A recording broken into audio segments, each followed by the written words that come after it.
Hi everybody, it's Dr. David Gustitis from Rhythm of Life Chiropractic. Today I want to give you some strategies of how you can help relieve your headaches.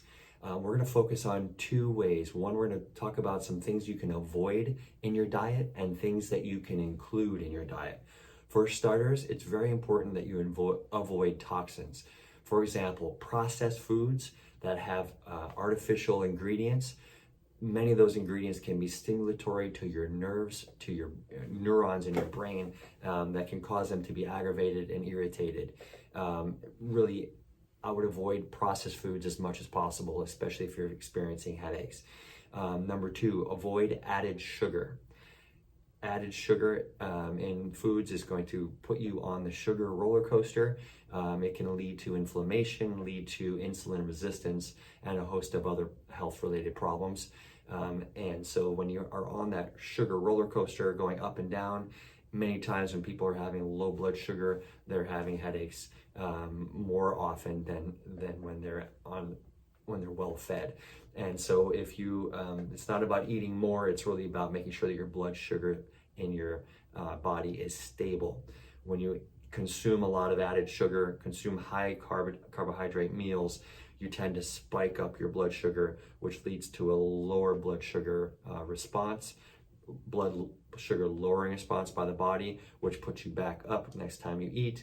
And so that those high peaks and low valleys leads to poorly managed blood sugar, and your brain does not like that. It consumes about 30% of all the body's energy and resources, and so when it is having a low in that low valley, your brain is not functioning as well, and you can have headaches and brain fog and issues related to that.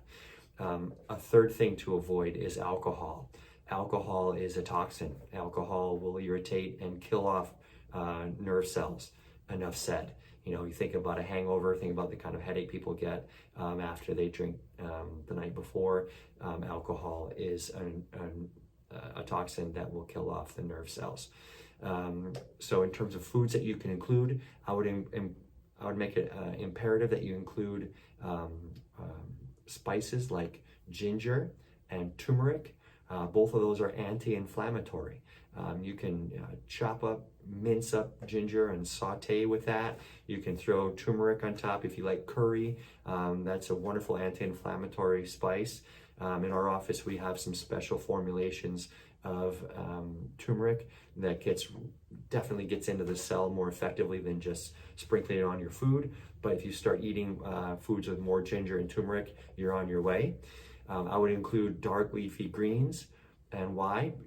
Certain ones like collard greens, kale, and Swiss chard. Those dark leafy greens are going to be high in magnesium.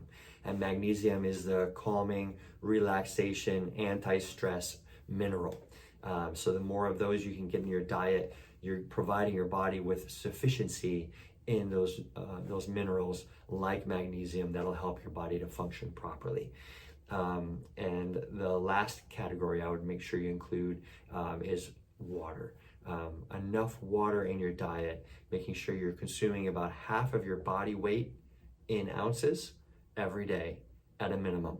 So let's just say for easy math, if you weighed 200 pounds, you'd consume half of that, which is 100 ounces of water per day. If it's a hot day and you're going to be sweating, consume another I'd say 8 to 10 ounces. If you're going to be working out on that hot day, then you need to add another 8 to 10 ounces. If it's working out on a cold day, then you just add 8 to 10 ounces from the workout. But you get the idea. Half of your body weight calculated in ounces, divide that by 8 is the number of cups, but just basically get that in your body. And it's not, you don't want a sudden downpour. What happens to all the streets and your yard when you get a sudden downpour of an inch of rain from a big thunderstorm in the summer? Everything's flooded, right? And then it all runs off and nothing absorbs into the ground. You want a steady rainfall, steadily sip from your water bottle all day long and calculate, okay, if I fill this up, let's say it's 100 ounces that you need, and you have approximately a 32 ounce container, or for easy math, let's make it a 24 ounce container. And if you multiply that by 4, that's approximately 100. So if you fill that up 4 times, now you know you've got your 100 ounces in that day. Remember to sip slowly and steadily throughout the day. And that hydration is going to make sure that you've got enough water, enough volume to your blood supply, just in order to have enough blood in order to provide your brain with the resources that it needs.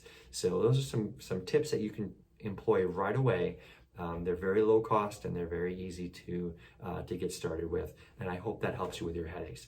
If you'd like some further instructions, some more detailed analysis of your health, looking at your spinal alignment, looking at your nutrition, looking at what supplements you may or may not need, we do elaborate blood testing here in the office. We'd love to be able to help you. Click below and just reach out to us. Set up an appointment. See if there's something we can do to help you find a solution for your headaches. And I hope today's tips are helpful for you.